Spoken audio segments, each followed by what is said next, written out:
இன்ட்ரோல இருக்கிற கிளிப்பை பார்த்தீங்க ரைட். ஸோ அன்னைக்கு நீங்கள் கெஸ் பண்ணியிருப்பீங்க. எஸ், நம்ம இன்னைக்கு நம்ம ஏகே சார் வச்சிருக்க காரை பற்றி தான் பேச போகிறோம். So welcome to Vinod on wheels and வீடியோக்குள்ள போகலாம்.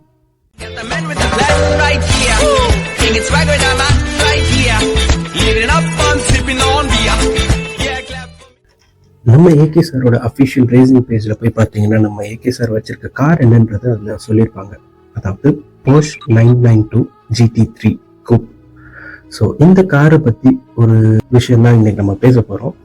ஸோ ஃபர்ஸ்ட் ஆஃப் ஆல் இந்த காரோட ஸ்பெக்ஸ் பார்த்தீங்கன்னா இது ஒரு 4 litre 6 cylinder naturally aspirated engine and அதோட பவர் பார்த்தீங்கன்னா it can produce 500 bhp and will produce like 470 Newton meters of torque.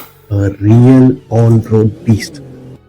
ஏன் இது ஒரு ஆன்-ரோட் பீஸ்ட் அப்படின்னு நம்ம கேட்டால் நம்மள நிறைய பேர் என்ன சொல்லுவோம், அது அந்த இன்ஜின் ஒரு செமையான இன்ஜின்ப்பா, அது இவ்வளோ பவர்ஃபுல்லான ஒரு இன்ஜின் அப்படின்னு தான் சொல்லுவோம். பட் அந்த இன்ஜினையும் தாண்டி வேற ஒரு ரீசனும் இருக்கு. அது என்னன்னு தெரியுமா? அதோட டிரான்ஸ்மிஷன். நமக்குலாம் எத்தனை டைப் ஆஃப் கியர் பாக்ஸ் இருக்குன்றது தெரியும். மேனுவல் தெரியும், ஆட்டோமேட்டிக் தெரியும்.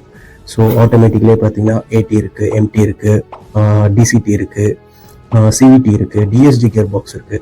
ஸோ ஒன்லி இந்த மாதிரி டைப் ஆஃப் வேரியன்ஸ் மட்டும் தான் நமக்கு தெரிஞ்சிருக்கும். பிகாஸ் நம்ம டே டு டே லைஃப்ல இந்த கியர் பாக்ஸ் மட்டும் தான் பார்த்துக்கிட்டு இருக்கோம். பட் இந்த மாதிரி ரேசிங் கார்ஸ்லாம் பார்த்தீங்கன்னா ஒரு டிஃப்ரெண்ட் கைண்ட் ஆஃப் டிரான்ஸ்மிஷன் தான் யூஸ் பண்ணுவாங்க.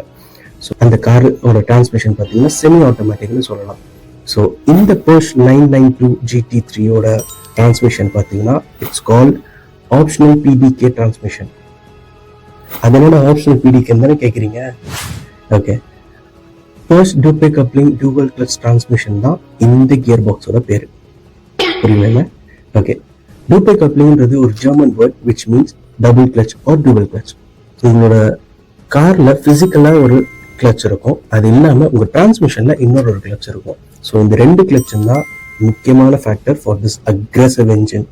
அதாவது என்னடா பண்ணும் அப்படின்னு கேட்டீங்கன்னா, சிம்பிளா சொல்லணும்னா நம்மள நிறைய பேர் வந்து manual and automatic gear box இருக்க கார்ஸ் ஓட்டிருப்போம் ரைட். ஸோ நீங்கள் வந்து ஒரு இனிஷியலாக ஒரு த்ராட்டில் ஒன்று கொடுத்துட்டு நீங்கள் கியர் ஷிஃப்ட் பண்ணுறப்போ பார்த்தீங்கன்னா மேனுவல் டிரான்ஸ்மிஷன் சொல்கிறேன், உங்கள் ஆர்பிஎம்மோட நீடில் எவ்வளோ ரைஸ் ஆகுதோ சடனாக ஒரு ட்ராப் ஒன்று அடிச்சுட்டு திருப்பி ரைஸ் ஆகும். பார்த்துருக்கீங்களா? அதே மாதிரி ஆட்டோமேட்டிக் டிரான்ஸ்மிஷன்லையும் அதே மாதிரி தான் இருக்கும். நீங்கள் ஸ்பீட் ரெஃப் பண்ண ஆர்பிஎம் வந்து ரைஸ் ஆகும், திருப்பி ட்ராப் ஆகிட்டு டிரான்ஸ்மிஷன் ஆகும், திருப்பி ரைஸ் ஆகும், ட்ராப் ஆகும். ஸோ இந்த மாதிரி தான் போகும். பட் இந்த type of semi automatic gear பாக்ஸ்லாம் பார்த்தீங்கன்னா உங்களுக்கு அந்த பொட்டென்ஷியல் ட்ராப் வராது. சரியா? இதனால என்னடா யூஸ் அப்படின்னு தானே கேட்குறீங்க. ஓகே, ஒரு ரேசிங் ஃபீல்டில் இருக்கிறப்போ நம்ம கூட காம்படேட் பண்ணிட்டு வர்றவன் நம்மள மாதிரியே ஸ்பீடாகவும் ஓட்டிட்டு நமக்கு கம்ப்ளீட் பண்ணி சேம் ஸ்பீட்லேயே கூட வருவாங்க.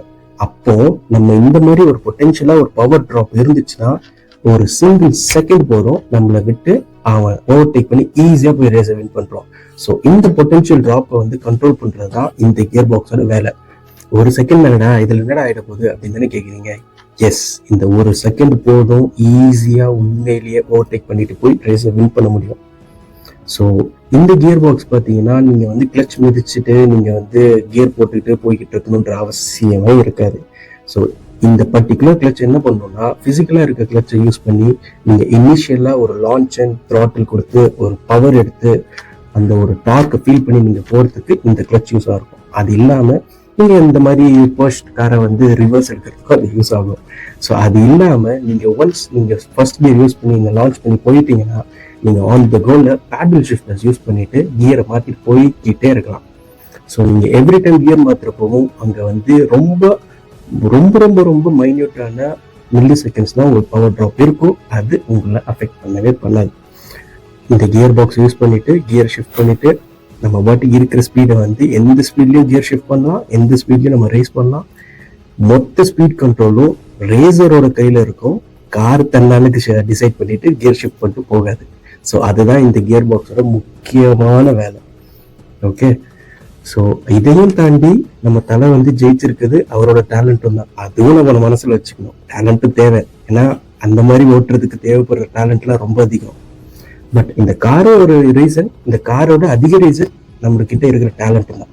ஓகே, தலை ரேஸ் ஓட்டுறத ரொம்ப எக்ஸைட்மெண்ட்டோட பார்த்துருப்போம். பட் அவர் வச்சிருக்க காரை பத்தி இன்னைக்கு நம்மளும் கொஞ்சம் தெரிஞ்சிருப்போம் நம்புறேன். ஸோ வீடியோ பிடிச்சிருந்துச்சுன்னா லைக் பண்ணுங்க அண்ட் கமெண்ட் பண்ணுங்க அண்ட் உங்களோட கார் லவர் ஃப்ரெண்ட்ஸ்க்கு மறக்காம ஷேர் பண்ணுங்க. அண்ட் போகிறதுக்கு முன்னாடி மறக்காம சப்ஸ்கிரைப் பண்ணிட்டு போங்க. ஓகே மக்களே, திரும்ப வேற ஒரு இன்ஃபர்மேட்டிவ் அண்ட் இன்ட்ரெஸ்டிங்கான ஒரு வீடியோவில் சந்திப்போம். Until then, this is Vinod signing off. Bye bye.